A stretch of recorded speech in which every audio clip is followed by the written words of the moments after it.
173151066. Di sini saya akan melakukan praktik micro teaching Bahasa Indonesia materi pokok teks cerita sejarah dengan kompetensi dasar 3.4 menganalisis kebahasaan cerita atau novel sejarah.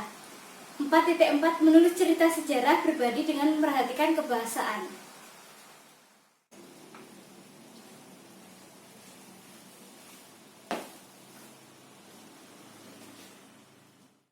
Assalamualaikum warahmatullahi wabarakatuh.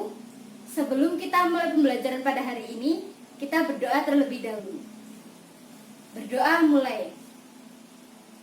Berdoa selesai. Sebelum kita mulai pembelajaran, Ibu presensi ya. Yazid Rifai, Afifah Nur Qoriah. Sudah. Pada pertemuan kemarin, kita sudah mempelajari pengertian teks cerita sejarah dan struktur teks cerita sejarah. Kita ulas sedikit ya. Pengertian teks cerita sejarah adalah teks yang menceritakan fakta atau kejadian masa lalu yang mempunyai nilai sejarah.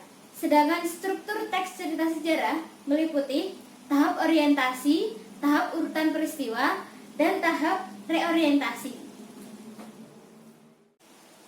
Pada pertemuan kali ini, kita akan membahas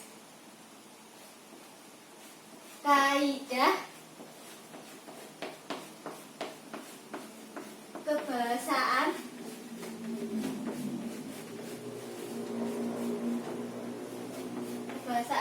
cerita sejarah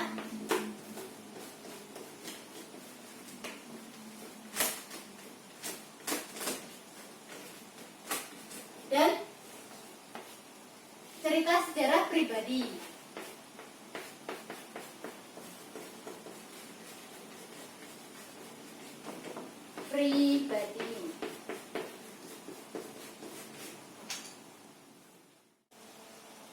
Kaidah kebahasaan setiap teks berbeda-beda. Kaidah kebahasaan teks cerita sejarah meliputi pertama, pronomina atau kata ganti. Misalnya, kata ganti orang pertama tunggal. Contohnya, saya, aku, beta, saya.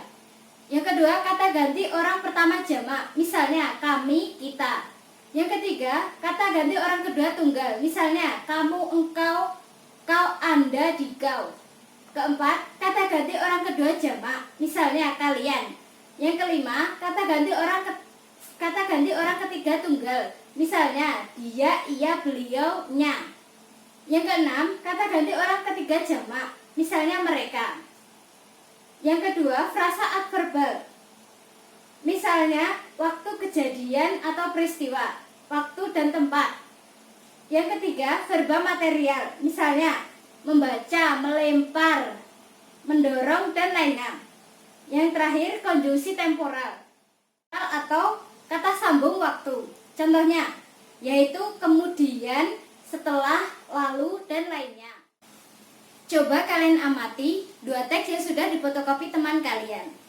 Teks yang pertama, teks yang berjudul R.A. Kartini. Pada paragraf pertama, pada kata kita menunjukkan kata ganti atau pronomina jamak.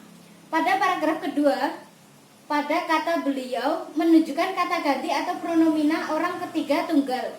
Pada paragraf ketiga, pada kata membaca menunjukkan verba material.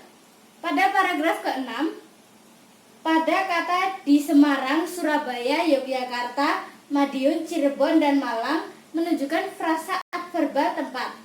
Pada paragraf terakhir, pada kata pada tanggal 17 September 1904 menunjukkan frasa adverbal waktu. Dan pada kata kemudian menunjukkan konjungsi temporal. Yang terakhir, pada kata pelopor emansipasi wanita di tanah Jawa menunjukkan frasa adverbal peristiwa. Coba kalian amati teks yang kedua. Di situ ada contoh cerita sejarah pribadi milik kakak kelas kalian. Sesuai strukturnya, pada paragraf pertama berisi tahapan orientasi yang berisi identitas cerita sejarah pribadi tersebut. Misalnya, nama saya Afifah Nur Qoriah. Terus, paragraf kedua berisi urutan peristiwa. Misalnya, riwayat hidup orang tersebut yang diceritakan pada cerita sejarah pribadi. Tahapan yang ketiga atau paragraf yang ketiga berisi tahapan reorientasi, yaitu menurut penulis sendiri. Jadi tahapan reorientasi ini tidak wajib, boleh ada, boleh tidak.